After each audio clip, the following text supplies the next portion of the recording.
We move on to the other system. That's the third one, the personality system. So personality may be considered as the organized system of orientation and motivation of action of individual actors. So orientation and motivation of action of the individual actor. So basic components of personality is the need disposition. Now this need disposition is a very significant unit with respect to the motivation which leads to action. So we look at this need disposition in a very central way. So need dispositions are actually the moving forces, the drives that should be shaped by social setting.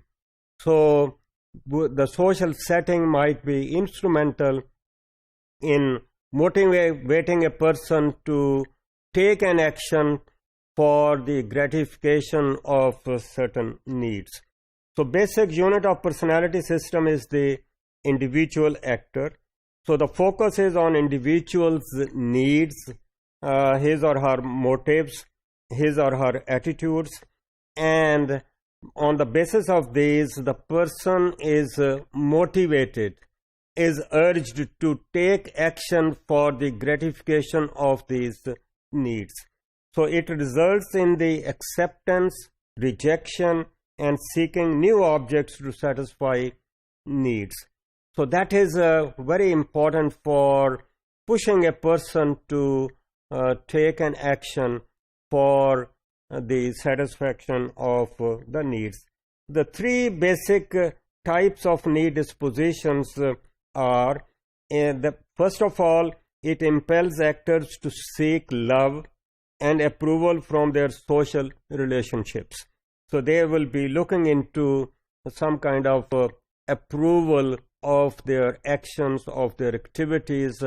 Action could be anything. It might be starting from the appearance to moving in some other direction. Then we see that internalization of the values that makes actors to observe cultural standards. So this is through the process of socialization. The cultural values are made part and parcel of the personality of the individual. Cultural values means the standards of behavior, standards of movement, standards for the gratification of the needs. And thirdly, the role expectations leads the actors to reciprocate. And again, role expectations might again be determined by the cultural patterns of the society. So actor is impelled by the drives as well as dominated by the culture. So basically, portrayal of passive personality system.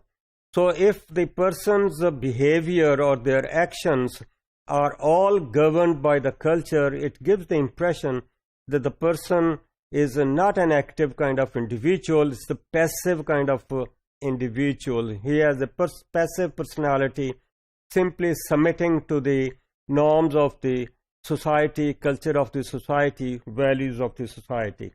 So persons try to endow the actor with some creativity as well. So when we look at the cultural system, we see that it is never static, it is changing. Now, when we talk about change, the change is again created by the people. So in that context, the person or the individual or our actor may not be having a passive kind of personality, a passive kind of individual. He is endowed with some creativity as well. But at the same time, we see that the personality system is integrated with the social system, because this individual whose personality system we are talking is not an isolated person, he is participating member of the society. So actors must learn to see themselves in a way that fits with the place they occupy in the society.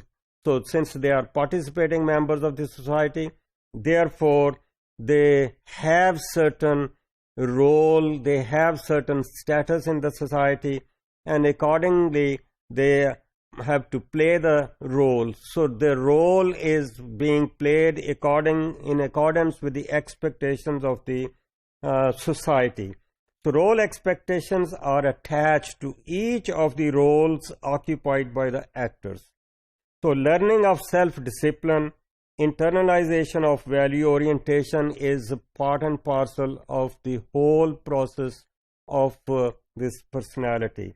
So there could be some element of malintegration as well. Although we see that the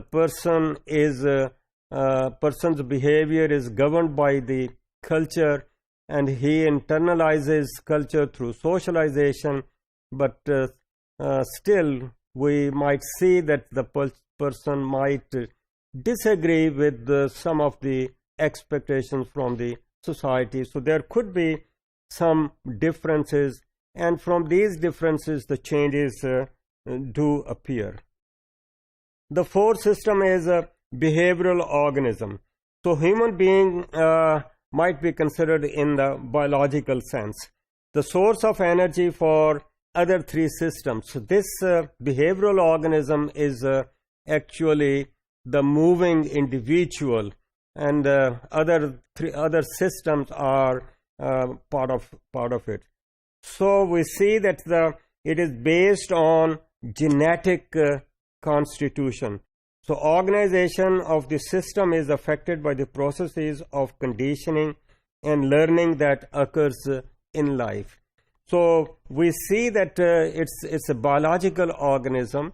It has a genetic constitution, but that biological organism is processed in accordance with the culture of the society. It is affected by the culture of the society. No, that person is conditioned by the culture of the society. His behavior is conditioned. So the whole activity and actions are conditioned by the cultural system. So we see that all the systems are interrelated, interlinked, interdependent on one another. So at birth we simply are behavioral organisms. As we develop, we gain personality, identity. Identity starts right from the childhood, whether a person is a male or a female, then about the age, then about the other things with respect to, let's say, other requirements which change with the age. So people internalize the values of the society. So they make social values of the cultural system as their own. So they own them. They try to let's say uphold those values, and through their actions, their behavior demonstrates that they are upholding the cultural values of the society. So that all that process takes place through the process of socialization. So that socialization shows the interrelationship of four systems. So we look, so learning in social system. So learning cannot take place in isolation. The person has to be part of the society. Society is that unit which tries to socialize the individual. That very society has the culture. So the learning of culture takes place, let's say in the company of others. So individual identity as part of the personality system. As part of the socialization, individual identity is developed. So biological equipment from behavioral organism is provided, and all these four systems are integrated, interrelated with each other. So four systems are not, let's say, mutually exclusive. They are inclusive, they are interdependent, integrated with each other. So they demonstrate that they show that they are interdependent, and because of this interdependence, each system is functional, and then perhaps the whole process of functionalism continues.